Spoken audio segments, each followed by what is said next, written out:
This is a look at the Miles Davis Digipack reissues from 1997 by Columbia Legacy, Sony Music. These are very nice. You don't really see them that often. You can still buy them online. I bought them all at the time when they came out. I think I bought them between 98, 99, something like that. So let's check them out in closer detail. This is Miles Davis at the Fillmore.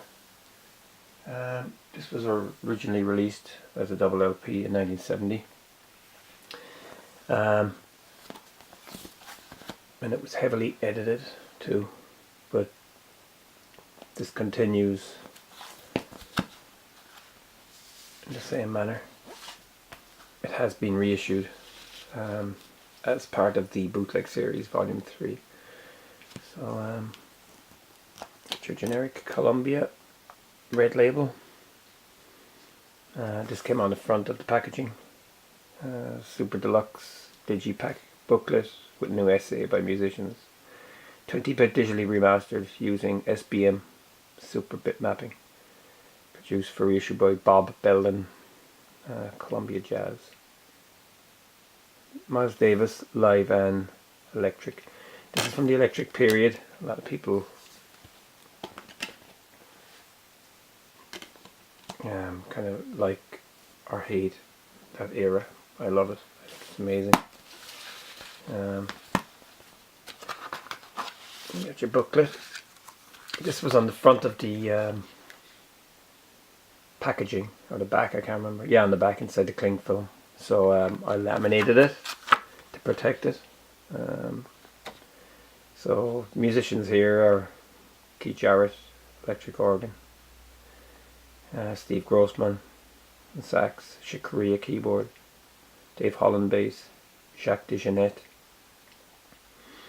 drums, and Erto Marrero percussion. Yeah, it's more or less the Bitches Brew tracks. Directions, Bitches Brew the Mask, it's about that time. Bitches Brew the Theme. Directions, the Mask, it's about that time. It's put into different days and heavily edited. Wednesday Miles, Thursday Miles, Friday Miles, Saturday Miles. Yeah, like I said, it's been reissued as the bootleg series, volume 3, which is definitely worth investigation.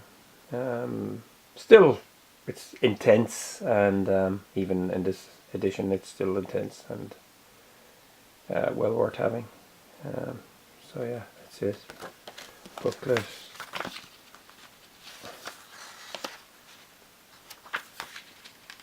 Tells you the dates, tracks, personnel, the whole shebang. Get the original liner notes. Originally produced by Tio Macero.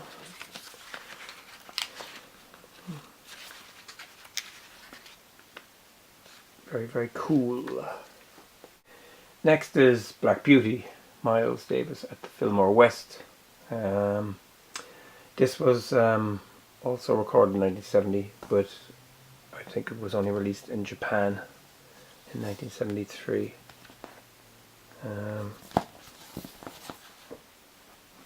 Yeah, Columbia SBM super bitmap.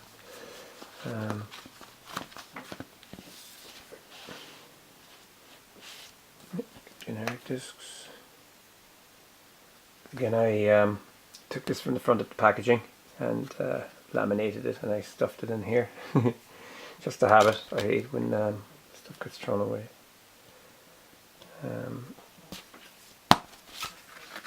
And then you got the booklet, and again I laminated this so it would never get lost.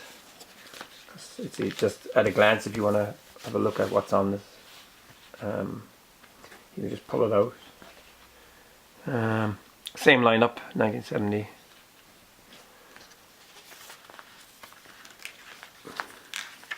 Three notes by Shakria. And there you get Miles' catalogue. Next is Live Evil. This was Released in 1971. It's half studio, half live. The live tracks come from the Cellar Door concerts. There you go. That's Tio Macero and Miles. This is a rewarding album in itself. I bought Cellar Door and I also bought Jack Johnson complete, so I've got the full shtick. Here you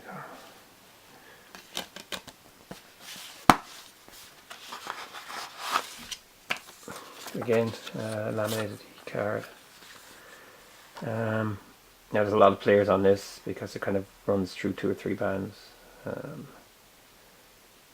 Yeah, you got Wayne Shorter, Herbie Hancock, Joe Zawinul, Keith Jarrett, Chick Corea, John McLaughlin, Ron Carter, Dave Holland, Billy Cobham, Jacques DeJohnette, Steve Grossman, Cal Balakrishna, Erto Marera, Mito Pascal, Gary Bartz, John McLaughlin,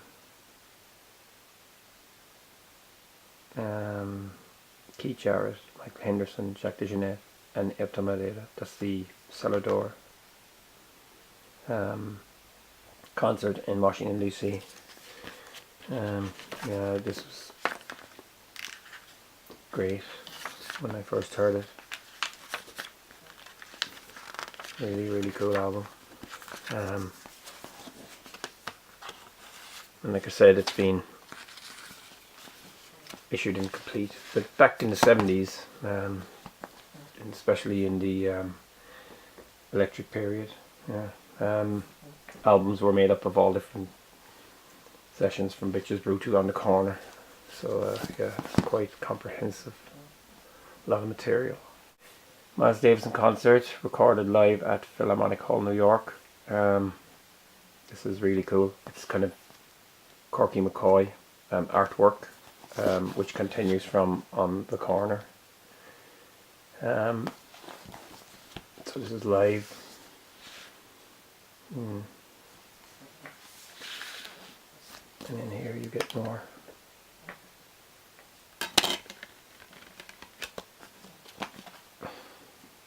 Slickophonics. Let's see. Foot Fooler. Yeah, the rhythms were all over the shop. Amazing. And again, the index card. The track listing: Rated X, Honky Tonk, theme from Jack Johnson, Black Satin. The theme, and then the second disc is Ife, Right Off. Very long track. Ife, 27 minutes. Here we've got a different band, because this was from 1972. Carlos Garnett on sax, Cedric Lawson on keyboards, Reggie Lucas on guitar, Khalil Balakrishna on electric sitar, Michael Henderson on electric bass, Al Foster on drums, Bedell Roy on tablas, and Mitume on percussion. And liner notes by drummer Bobby Pavit.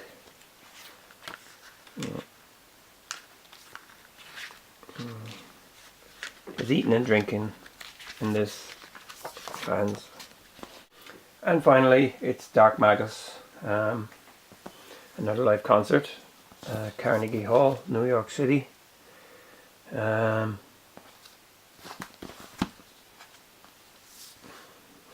really cool.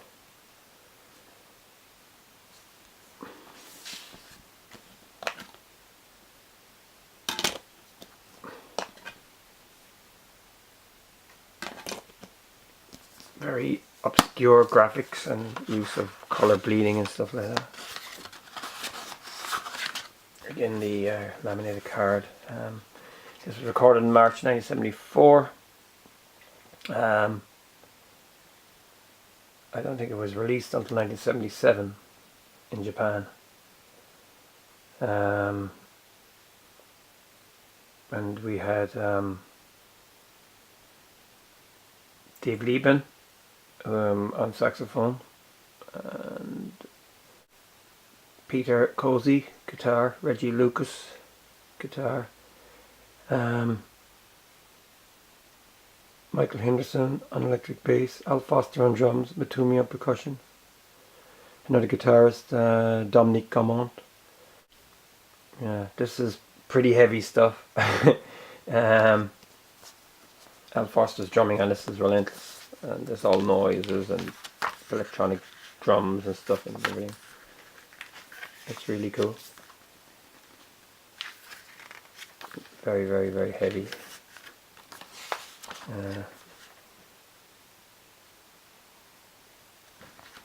It's a tenor saxophone, yeah, as a Lawrence.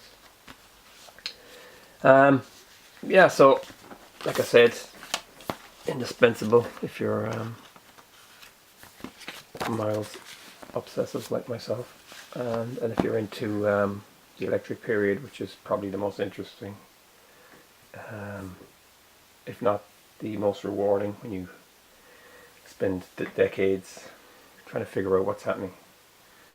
Yeah, so that's the Miles 1997 Digipack reissues. Well worth getting if you're into the Prince of Darkness. Thanks for watching. Subscribe to my channel.